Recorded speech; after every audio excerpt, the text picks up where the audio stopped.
আমার প্রতিদিনই ভোরের আলোয় মুছে দিয়েছো তুমি সকল অন্ধকার।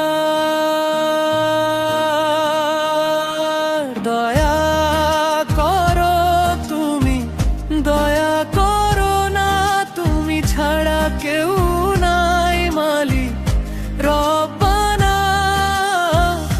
যত ভুল করেছি তুমি জানো সবই, তবু তোমার রহমত হাত তুলে ডাকি, ফিরিয়ে দিও না।